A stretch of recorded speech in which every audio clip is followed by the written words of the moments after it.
आज की ये वीडियो क्लास 7, 8, 9, 10 सभी के लिए है और मेन रूप से वैसे स्टूडेंट जिनका बेसिक कमज़ोर है उनके लिए है, क्योंकि बेसिक मैथ की सीरीज में ही आज ये वीडियो हम लोग रिकॉर्ड कर रहे हैं। तो सबसे पहले तो आपको बता दें कि जैसा कि आपने थंबनेल में देखा, आज की ये वीडियो होने वाली है क्षेत्रमिति से संबंधित। किससे? क्षेत्रमिति से या क्षेत्रमिति, अभी सब कुछ आपको पता चलेगा। उससे पहले ये वीडियो किनको देखनी चाहिए? देखिए, जो क्लास 10th और 9 का लेवल है वो 7, 8 के लेवल से बहुत हाई होता है। तो अगर आपका 7, 8 का जो ये क्षेत्रमिति या कोई भी मैथ का टॉपिक है वो जो बेसिक है वो मजबूत नहीं है, तो आगे का मैथ नहीं बनेगा। क्योंकि 10th क्लास वालों के लिए अलग वीडियो, उनका क्षेत्रमिति का लेवल बहुत अलग है, उसके लिए अलग वीडियो है। बट ये वीडियो बहुत छोटा छोटा लेवल का है, आपका जो कमजोरी है मैथ में वो दूर हो जाएगा। तो इस वीडियो को देख के सब लोग अपना बेसिक जितना भी है सब क्लियर कर सकते हैं। देखिए, इस चैप्टर का नाम है क्षेत्रमिति। सबसे पहले ये जो क्षेत्रमिति है ये दो शब्द से बना है, क्षेत्र जोड़ मिति। क्षेत्र यानी जगह, स्थान, जगह, और मिति यानी माप। माप मतलब मापना, किसी का नाप जिसको हम लोग बोलते हैं वो। तो ये जो क्षेत्रमिति वाला चैप्टर है इसमें हमें किस किस चीजों के बारे में पढ़ना है?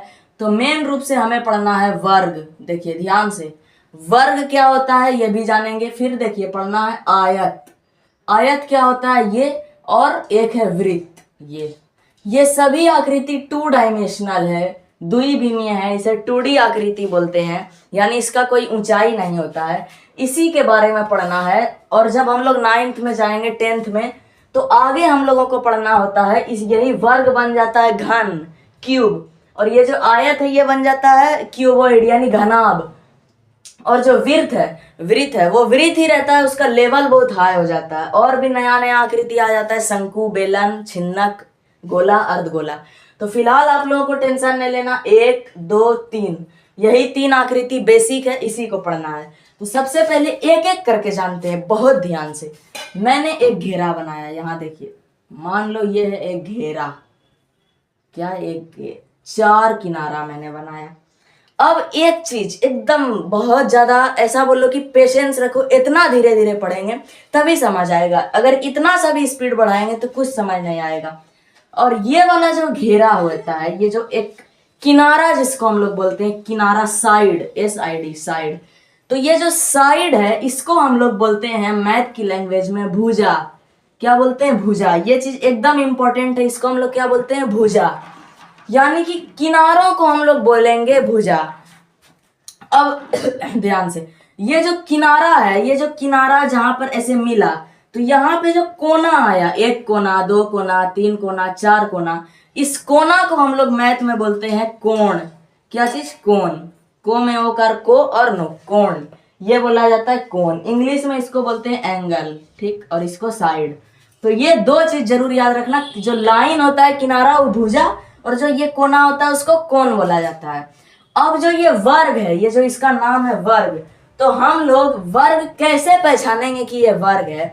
तो वैसा कोई फिगर, वैसा कोई इमेज, वैसा कोई फोटो, वैसी कोई आकृति, वैसी कोई डायमेंशनल, कुछ भी बोलो, बात एक है, कोई भी ऐसा चीज जिसका चारों किनारा बराबर हो, ये चारों किनारा क्या हो? बराबर हो, साथ ही साथ ये जो कोण है वो इस टाइप पे हो, इस टाइप का कोण। जो कोण ऐसा होता है ना कि एक लाइन ऊपर एक लाइन नीचे, तो यहाँ पे जो कोण बनता है ऐसा, इसको हम लोग बोलते हैं 90 डिग्री का समकोण। तो कोण कैसा होना चाहिए? समकोण होना चाहिए। और बराबर होने से क्या मतलब है कि अगर यहां से लेके यहां तक का जो दूरी है वो 4 सेंटीमीटर है, मान लो कितना? 4 सेंटीमीटर, तो यहां भी ऑटोमेटिक 4 सेंटीमीटर, यहां भी 4 और यहां भी 4, यानी बराबर होने का मतलब अगर आपको कोई भी एक किनारा दिया हुआ है तो बाकी का 3 किनारा जो है वो सेम टू सेम बराबर हो जाएगा। इसी आकृति को हम लोग बोलते हैं वर्ग, वो गोरे वर्ग। और ये इसका एक और शर्त क्या था, इसका बहुत कम यूज पड़ता है, जो कोना है ये क्या होना चाहिए? समकोण। समकोण मतलब 90 डिग्री का कोण। इससे आपको ध्यान नहीं देना, मेन रूप से ये समझो कि चारों किनारे का जो माप है वो बराबर होना चाहिए, इसे हम लोग क्या बोलेंगे? वर्ग। अब हम लोग नेक्स्ट टॉपिक पे बात करते हैं जो कि आयत। एक सेकंड, अभी फिगर बनाते हैं आयत का। तो ये लो, ईंटा देखेंगे आप लोग, ईंटा, वही है आयत, रेक्टेंगल। ये जो आयत है इसका जो भी कोना होगा वो भी होगा वही समकोण 90 डिग्री, चारों कोना। लेकिन इसमें क्या होता है, आयत में इसका परिभाषा ऐसी आकृति जिसका आमने सामने का दो भुजा यानी दोनों किनारा बराबर हो। आमने सामने का दो किनारा बराबर हो, इसका क्या मतलब है, देखो आमने सामने यानी एक दूसरे के सामने, तो ये वाला इसके सामने यानी ये दोनों क्या होगा, बराबर। ये दोनों क्या होगा, बराबर। और ये दोनों अपना एक दूसरे का आमने सामने, तो ये दोनों भी बराबर होगा। यानी इसमें अगर आपको कोई भी दो किनारा दे दिया है तो बाकी दो किनारा निकल जाएगा। कैसे, देखिए अगर यहाँ पर इसका लंबाई 2 सेंटीमीटर है तो इसके सामने वाले का लंबाई 2 सेंटीमीटर होगा, इसका नहीं होगा तो। और अगर इसका लंबाई मान लिया आपको 1 सेंटीमीटर दे दिया तो इसके सामने भी 1 सेंटीमीटर होगा। यानी आमने सामने का बराबर होना चाहिए दोनों साइड से। वैसी आकृति जिसके आमने सामने की दो भुजाएं बराबर हो तथा चारों कोण 90 डिग्री का हो उसे हम लोग आयत कहते हैं। समझ आ गया।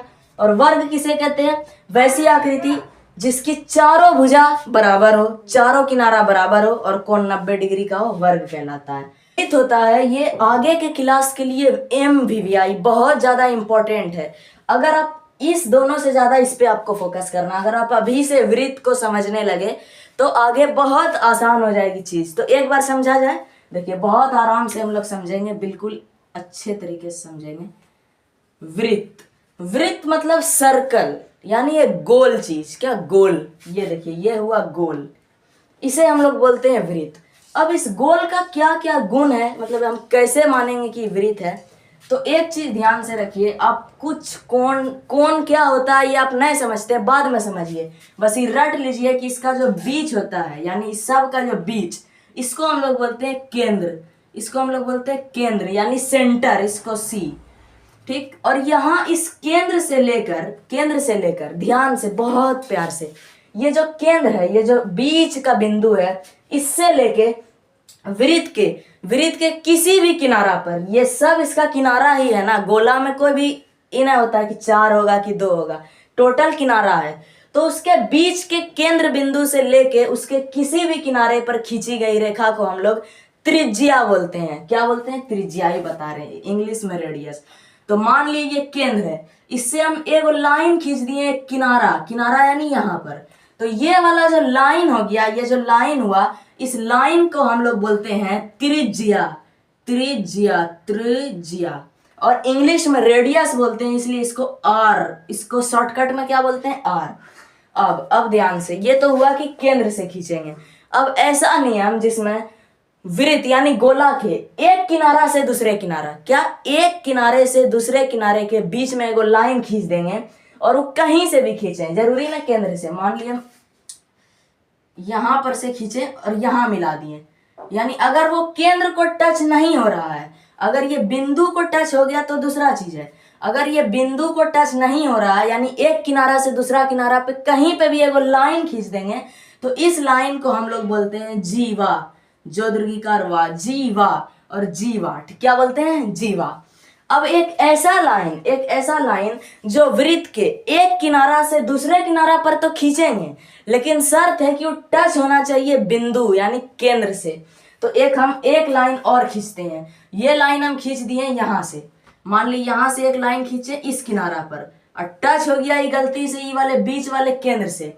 तो जैसे ये बीच वाले केंद्र से टच हुआ तो इस लाइन को हम लोग बोलेंगे व्यास। आधा वो यो में आकर या, सो व्यास, इसको हम लोग D से दिखाते हैं।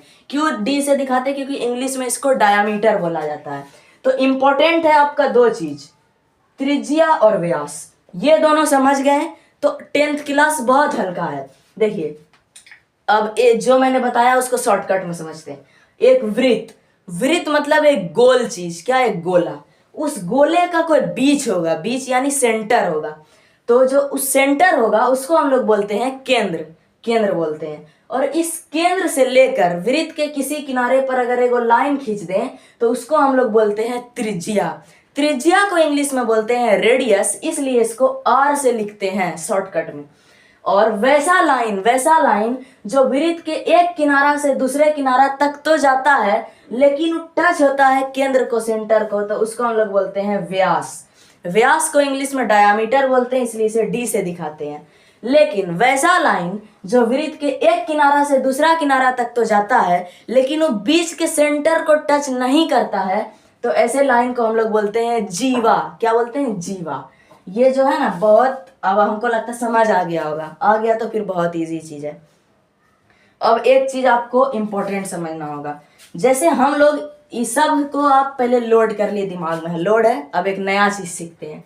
जैसे हम लोग अल्फाबेट में लिखते हैं ABCD तक, वैसे ग्रीक अल्फाबेट होता है जिसमें हम लोग स्टार्टिंग कहाँ से करते हैं? अल्फा, बीटा, गामा, इसी टाइप से स्टार्टिंग करते हैं, थीटा वगैरह।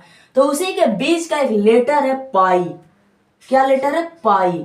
तो जैसे यहां पर हम लिखें, ये क्या लिखे? ऐसे, तो इसको हम लोग क्या बोलते हैं? इसको बोलते हैं ए फॉर एप्पल, ए। तो उसी तरीके से अगर कहीं पर आपको इस टाइप से लिखा हुआ मिल जाए तो इसको हम लोग बोलते हैं पाई। क्या बोलते हैं? पाई। एकदम आपको समझ होना चाहिए, क्या? पाई। तो पाई, और ये जो पाई है ना, उसी टाइप से जैसे ना बोलते हैं एक्स का मान, उसी टाइप से पाई है। तो ये जो पूरा का पूरा क्षेत्रमिति है, इसमें एक पाई होता है। इसमें क्या होता है? एक पाई। ये कुछ भी आपको फार्मूला में आगे पता चलेगा। इस पाई का जो वैल्यू है, यानी बोलेंगे पाई बराबर, तो अगर कहीं पर आपको पाई लिखा हुआ मिले तो मैथ में उसका मान कितना हो, क्योंकि ये तो एक अल्फाबेट है ना। तो अगर आपको पाई मिले मैथ में, तो मैथ में जो पाई होता है वो बहुत अलग अलग मान होता है। तो फिलहाल हम पढ़ रहे हैं क्षेत्रमिति, तो इसमें जो मैथ में पाई का मान पढ़ेंगे वो होता है 22/7। कितना होता है? 22/7। ये आप अभी याद रख लिए। जब 10th क्लास में पढ़ेंगे तो एक और मान होता है 3.14, वो अभी नहीं पढ़ना। अभी आपका क्या जरूरी है? पाई। अगर कहीं पर भी आप पाई देख लिएगा लिखा हुआ, तो मैथ में उसका मान लिए 22/7। एकदम घोल के रट लेना, पाई मतलब 22/7। यहां तक क्लियर हो जाना चाहिए, आई थिंक बहुत अच्छे से आपका क्षेत्रमिति। अगर यहां तक आपका क्लियर हो गया तो अब हम कुछ चमत्कार, मतलब कुछ चीज पढ़ते हैं, ठीक, जो कि आपको इंटरेस्टिंग लगेगा। तो हमने लिया सबसे पहले वर्ग से स्टार्ट करते। किससे? वर्ग से। तो आप यहाँ पर ऊपर में हेडिंग बनाएंगे वर्ग कॉपी में, और फिर लिखना शुरू करेंगे। इसको नापने के लिए कितना चीज होता है, उससे पहले एक छोटा सा कॉन्सेप्ट और आपके पास है। कोई भी ये फिगर है, ये वर्ग है, ये एक अलग आकृति है, ये भी एक अलग आकृति है, ये वृत्त भी एक अलग चीज है। तो वैसा चीज जिसके हम लोग चारों किनारा कितना भी, 4 किनारा 3, कुछ भी किनारा जो होता है जिसको हम लोग क्या बोलते हैं? भुजा। हाँ, मैथ में भुजा। तो जिसमें हम लोग भुजा को मापते हैं, यानी किनारों की लंबाई को मापा जाता है। यहाँ पर बोल देगा कि इसको नापो, ये कितना किनारा है, तो इसको हम लोग हिंदी में बोलते हैं परिमाप। परिमाप। क्यों परिमाप बोलते हैं? क्योंकि हिंदी में परि का मतलब होता है किनारा, और माप मतलब नापना। तो अगर बोलेगा कि परिमाप ज्ञात करो, तो क्या समझना है आपको? अगर क्वेश्चन पूछे परिमाप ज्ञात करें, तो इसका मतलब हुआ किनारों को नापें। और ये जो परिमाप है, ये जो किनारा है, वर्ग में परिमाप, आयत में परिमाप, लेकिन ये जो वृत्त होता है, वृत्त, इसके किनारे को हम लोग परिमाप ना बोल के परिधि बोलते हैं। क्या बोलते हैं? परिधि। वृत्त में परिधि और ये दोनों में परिमाप। यानी अगर क्वेश्चन में आपको परिधि मिले या परिमाप मिले, नापेंगे क्या? किनारे की लंबाई। क्लियर? अब अगला कॉन्सेप्ट, अगर कभी आपको क्वेश्चन पूछ दे कि क्षेत्रफल बताओ, किसी भी चीज का क्षेत्रफल दिमाग लगाएंगे। क्षेत्र मतलब होता है जगह, जमीन। तो क्षेत्रफल का मतलब होता है किसी भी फिगर के अंदर का जमीन को मापना। यानी कमरा है, मान लीजिए कमरा है, परिमाप बोलेगा तो कमरे का ही चारों दीवार मापेंगे, और क्षेत्रफल बोलेगा तो कमरे का जमीन, जिसपे फर्श चटाई बिछाते उसको नापना है। तो ये हो गया आपका जमीन। तो क्षेत्रफल मतलब इसके अंदर का नापो, परिमाप मतलब इसके किनारे का नापो। अब मेरे ख्याल से आपको कोई कॉन्सेप्ट नहीं बचेगा क्षेत्रमिति से, इतना अगर आप डिटेल में समझ लेंगे तो। अब जल्दी से सिर्फ बचा इसका फार्मूला लिखना। फार्मूला मतलब क्या होता है कि अगर फार्मूला आपको नहीं पता तो कैसे आप ज्ञात करेंगे? जैसे बोलेगा 4 सेंटीमीटर एक किनारा है, बताओ इसका परिमाप क्या होगा? अभी एक किनारा 4 सेंटीमीटर दे दिया, तो अब आपको 4 किनारा ज्ञात करना, तो आप जोड़ते रहेंगे 4 4 8 4 12 4, तब बोलेंगे 16। ऐसे नहीं, फार्मूला शॉर्ट चीज होता है, बस 4 दे दिया तो ये वो फार्मूला मारेंगे 16 आंसर आ जाएगा डायरेक्ट। तो अब कैसे आएगा वो समझते हैं जल्दी से फार्मूला। तो ऊपर में हेडिंग बनाइए वर्ग और उसके बाद लिखना शुरू करिए 1 नंबर फार्मूला। मेरे पास थोड़ा सा जगह का कमी हो रहा है, तो हम यहाँ पर लिखना स्टार्ट करते हैं।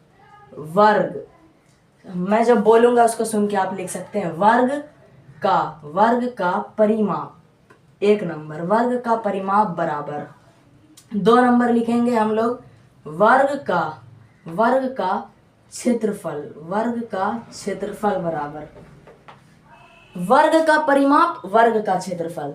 तो देखिए ये जो वर्ग है, इसके चारों किनारे को मापने का जो एक फार्मूला होता है, जिसे हम लोग परिमाप का फार्मूला कहते हैं, वो होता है आपका, ध्यान से, 4a, 4 इंटू ए। अब आप बोलेंगे ये a क्या है, 4a क्या होता है? तो ये जो आपको एक चीज बताएं हम लोग, ये जो मैं कैसे आपको समझाऊं, भुजा जिसको हम लोग बोलते हैं, उसको हम लोग लिखते हैं, भुजा को ए से डिनोट करते हैं। यानी ये वाला जो किनारा हुआ ना, भुजा किनारा, उसको हम लोग मैथ में अगर फार्मूला बनाएंगे तो उसको ए से दिखाते हैं। हर जगह आपके पास इतना जगह ना कॉपी में कि भुजा लिखें, तो शॉर्टकट में ए भी लिख लिए। अब आपको ए में थोड़ा सा कंफ्यूजन है तो ए नहीं लिख के, कॉपी में बहुत जगह है तो ही पूरा लिख लिए, भो में हरसू कर भू, जो में आकर जा, भुजा। बात एक है, बात क्या है, एक है। अब जो ये भुजा का काम तमाम हो गया। अब अगर पूछेगा ये जमीन जो है इसका नापो, यानी क्षेत्रफल निकालो, तो वर्ग का जो क्षेत्रफल होता है इसका फार्मूला होता है ए स्क्वायर। अब ये लो, ए स्क्वायर क्या होता है, तो ध्यान से, अगर आपको ये समझ नहीं आ रहा है तो आप लिख देंगे ए गुना ए, या हिंदी में लिखना है तो लिखिए भुजा गुना भुजा। एक किनारा 4 सेंटीमीटर है, अब पूछ रहा अंदर का बताओ, तो ए गुना ए स्क्वायर, क्या, ए स्क्वायर। तो यानी आपको 4 गुना 4 2 बार करना पड़ेगा, तो डायरेक्ट आपका आंसर आ जाएगा 16। बाद में आपको स्क्वायर का जब पढ़ेंगे तो पढ़े लिए, नहीं पढ़े हैं तो ये लिख लिए भुजा गुना भुजा। एक भुजा 4 दिया है, उसको 2 बार गुना कर दिया, आंसर सीधा आके रेडी है। अब हम लोग बात करते हैं आयत। अब हेडिंग बनाइए ऊपर में आयत और 1 नंबर लिखिए आयत का परिमाप, आयत का परिमाप। 2 नंबर आयत का क्षेत्रफल, आयत का परिमाप, आयत का क्षेत्रफल। तो जो आयत का परिमाप होगा, आयत का परिमाप और आयत का क्षेत्रफल, अगर आपको एक ईंटा दे दिया और ईंटा का जो बोल दिया एक किनारा 2 सेंटीमीटर है और एक और दे दिया कि उसका जो लंबाई 2 सेंटीमीटर है, हाँ इसमें 2 चीज होता है। यहाँ पे जो होता है बड़ा वाला, उसको हम लोग बोलते हैं लंबाई। लंबाई को हम लोग इंग्लिश में एल से लिखते हैं क्योंकि लेंथ इंग्लिश होता है इसका। और जो चौड़ाई होता है ना, उसको चौड़ाई, जो छोटा वाला किनारा उसको बोलेंगे चौड़ाई। चौड़ाई को हम लोग बी से लिखते हैं इंग्लिश में, किससे, स्मॉल बी से।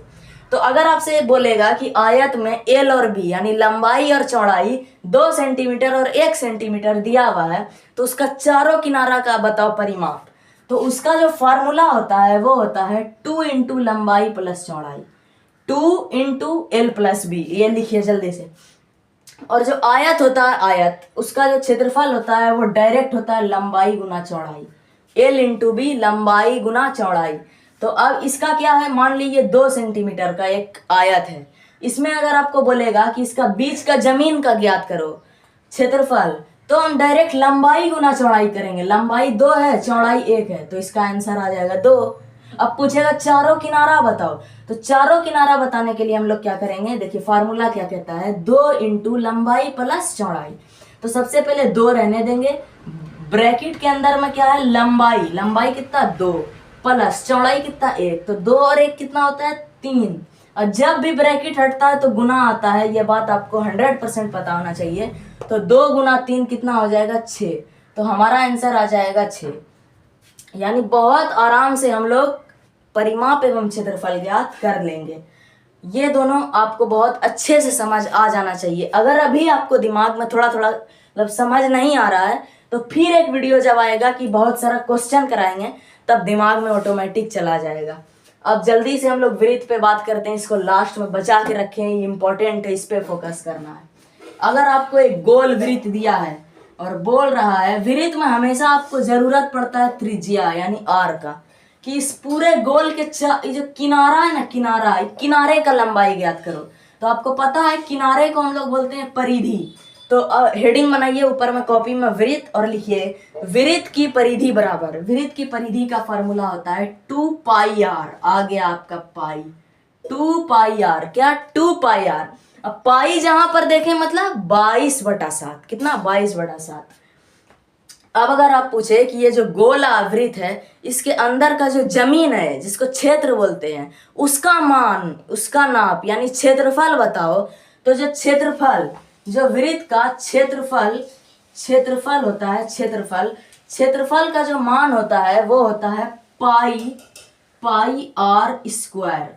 पाई आर स्क्वायर। अब फिर अगर आप स्क्वायर नहीं पढ़े हैं तो पाई आर गुना आर, ये लिख लिए pi r into r, pi r square. बात एक है, पाई को वही 22/7 रखना है।